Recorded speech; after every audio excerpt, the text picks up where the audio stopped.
This day in sports history.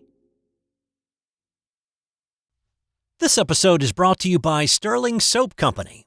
How often do you think about your soap? Well, if you answered, not much, maybe you should. You see, a lot of what passes for soap in stores is technically not soap, according to the FDA's definition. It's full of lab-created chemicals and detergents because, well, it's cheaper to make. Now, what if you could buy natural soap made from natural ingredients like tallow, palm oil, coconut oil, and scented with essential oils, and for just a little more than you'd pay for grocery store soap? Sterling Soap is 100% natural, and with a wide variety of bath soaps, shave soaps, beard balm, lotions, and cologne, there's a product and a scent for just about everybody. Check them out for yourself at sterlingsoap.com. That's STIRLING soap.com. It's November 23rd, and on this day in 1984, it was the Miracle in Miami. Doug Flutie never let his height limit his ambitions. At 5 feet 10 inches, he was never going to be the biggest quarterback, but he just had the ability to make plays. He was the first collegiate quarterback to throw for 10,000 yards. On this day, the Boston College Eagles were in Miami facing the defending national champion Hurricanes. At this point, though, the Hurricanes had lost 3 games, and they were out of the hunt for a repeat, with sophomore quarterback Bernie Kosar at the helm. This was the Saturday after Thanksgiving, and with CBS broadcasting this game coast to coast, a large audience tuned in to watch the number 10 Eagles and number 12 Hurricanes. The game was tied at 31 after 3 quarters, and then the lead seesawed back and forth in the 4th quarter. Miami figured they'd won the game after Kosar led the Canes down the field, and Melvin Bratton scored on a 1-yard plunge with 28 seconds left to give Miami the 45-41 lead. Boston College was able to run 3 plays, gain 32 yards, and move the ball just inside Miami territory with 6 seconds left to set up the final dramatic play. Here's Brent Musburger with a call for CBS that day. 3 wide receivers out to the right.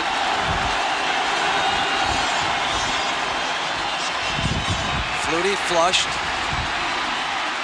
Throws it down. Caught by Boston College. I don't believe it. It's a touchdown.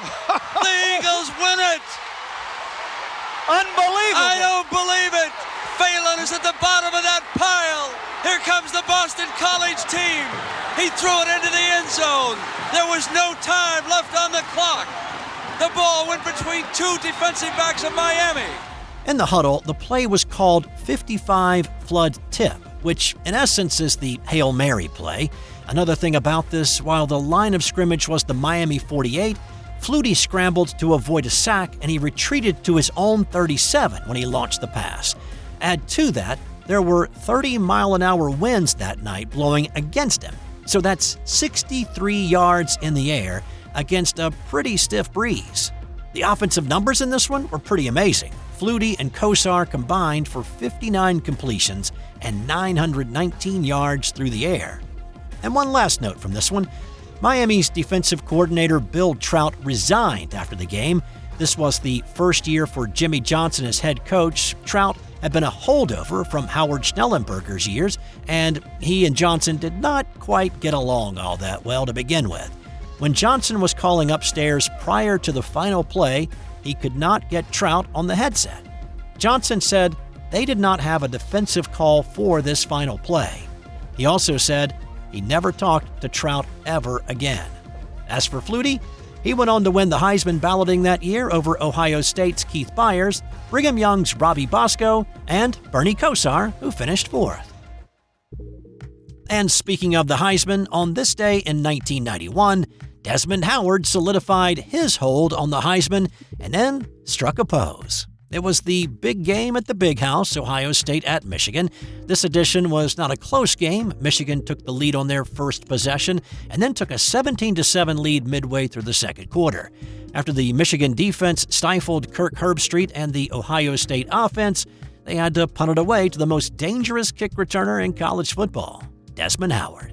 He caught it on his own 7-yard line. Here's Keith Jackson with a call for ABC that day. Average averaging just under 38 on 44 kicks this year. Nice high kick, got a little wind under it. And it runs Howard back. Look at that. Oh, my goodness. One man. Goodbye. Hello, Heisman. Right after Jackson said, "Hello, Heisman," Howard struck the Heisman pose in the end zone. Bravado, sure, but the man had caught 19 touchdown passes that season. He'd returned a kickoff 93 yards in the season opener, caught an Elvis Grbac pass against Notre Dame that later became known as The Catch in Ann Arbor, and had, without a doubt, been the most dominant offensive player in the country that season. So a little celebration was warranted. Howard talked about his decision to strike that pose on a Manning cast of a Monday Night Football game, saying that his initial intention to celebrate was to do a backflip into the end zone. He'd been dating a gymnast who taught him how to do it, and this was his chance. But he says he chickened out at the 8-yard line and then improvised the Heisman pose. Howard went on to win the Heisman in '91 with the largest percentage of first-place votes at the time. On this day in the crazy football season of 2007, the top-ranked team in the country lost again. The LSU Tigers had already secured a berth in the SEC championship game, entering their final game of the regular season, but a second loss on the season would essentially end their hopes for a national title. At least that's what everybody thought. They carried the #1 ranking and a 19-game home winning streak against the unranked Arkansas Razorbacks in the battle for the boot.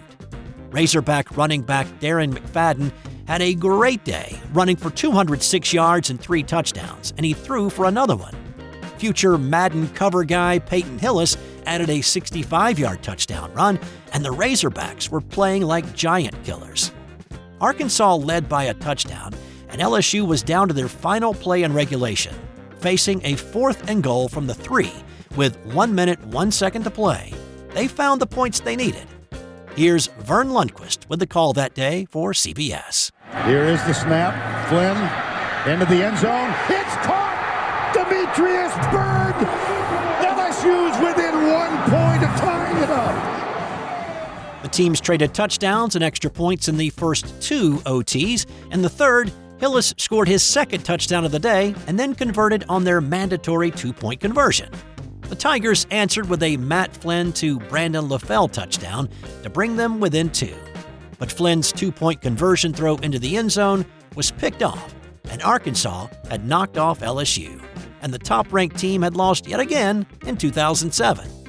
The Tigers slipped to number 7 in the country, and at that point, everybody in the country figured their national championship hopes were dashed. But more crazy things were on the way in the closing weeks of the crazy 2007 college football season. Are you a hockey fan? Then you'll love Eric Zweig's new book, Hockey Hall of Fame True Stories 2. It's a treasure trove of untold tales, bizarre incidents, and captivating trivia that will leave even the most devoted puckhead astounded. The intense rivalries, epic showdowns, and historic clashes that shaped the NHL's early years, it's all in there. Zweig uncovers the true stories that helped shape the sport, ensuring that you will never look at hockey the same way again. Check out Hockey Hall of Fame True Stories 2 on Amazon or wherever fine books are sold. On this day in 1957, NC State's Dick Christie scored every Wolfpack point on the way to a 29-26 win over South Carolina. The Wolfpack football team had only 13 scholarships to dole out in '57, well below what others in the newly formed ACC were handing out.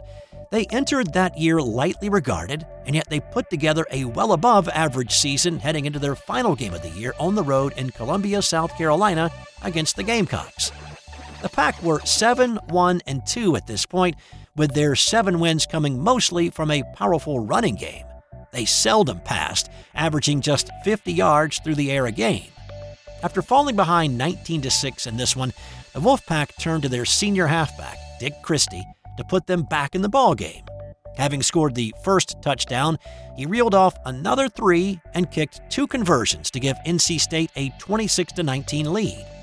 Christie was not the normal kicker, But after the regular guy had shanked 2 extra points, Christie took that duty on as well.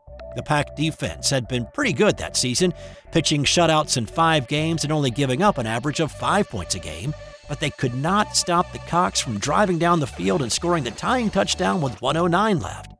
That did not leave much time for the run-centric offense to move down the field, and another tie would sink the Wolfpack's hopes of winning the ACC title. With time winding down, the Pack attempted to throw the ball downfield, but it was picked off by USC defensive back Alex Hawkins. Hawkins made it down to the Pack 15 before being tackled, and time ran out. Gamecock fans ran onto the field to celebrate the tie, but hang on a second. A pass interference penalty had been called on Hawkins, and since the game cannot end on a defensive penalty, State had one last chance. The ball was placed on the Gamecock 28-yard line. It would be a 45-yard field goal to win the game.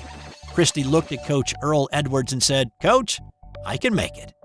Out of options, Edwards sent Christie out to give it a shot. Forget ever having made one from this distance. He'd never attempted one from this distance before. Christie had a line drive kick that seemed to float an inordinate amount of time in the air, but it had enough to get over the crossbar for the 29-26 win. Christie had scored 4 touchdowns, 2 extra points, and the game-winning field goal for all 29 points in the win. That win did give NC State the ACC crown, but they were not allowed to go to the Orange Bowl that year, and it wasn't for anything that the football team did. Instead, NC State basketball coach Everett Case had been caught in violation of NCAA rules, and the NCAA handed down postseason bans to the entire athletic department, not just basketball. Instead, it was Duke, the runner-up that year in the ACC, that got the bowl bid and played in the Orange Bowl.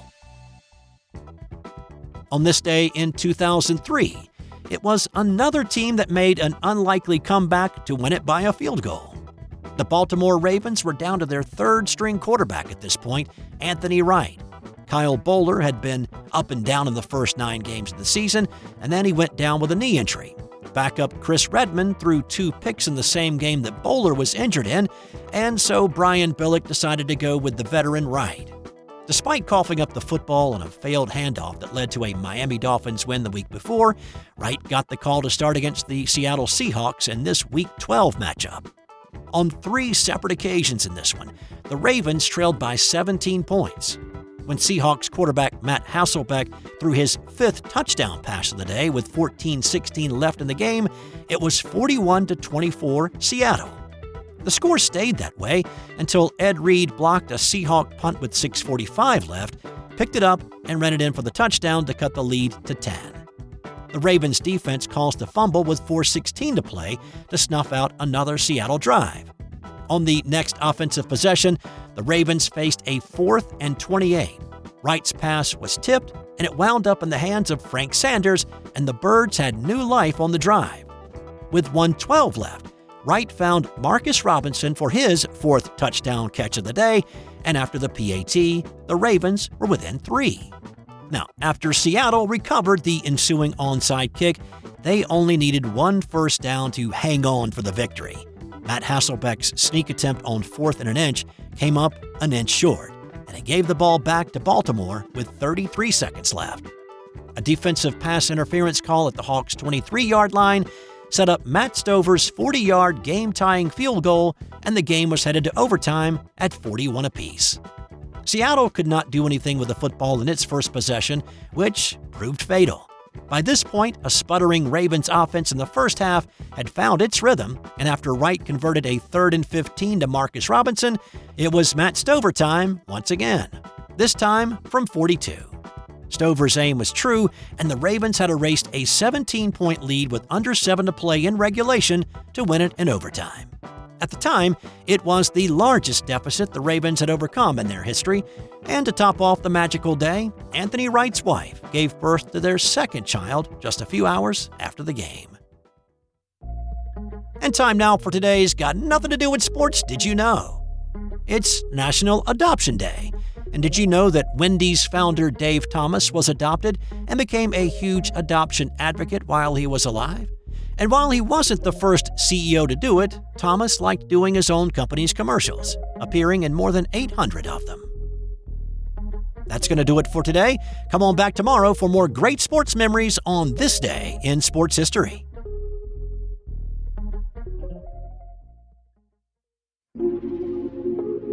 This has been an original Thrive Suite production.